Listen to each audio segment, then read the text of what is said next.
Hello guys, in this video, I will show you how to fix the TikTok trash on BlueStacks.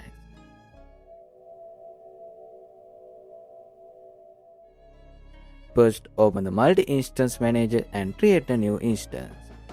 Then make sure to select 564-bit. You can adjust the system settings as you like, then click create.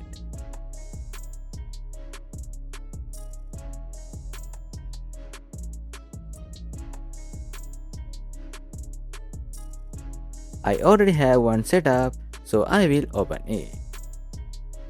Next, open the Play Store and install TikTok. If it's your first time, you will need to sign in with your Google account.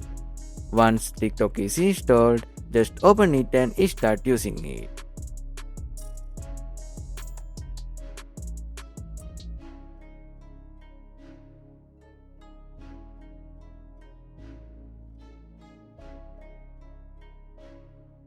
The trash should be now fixed.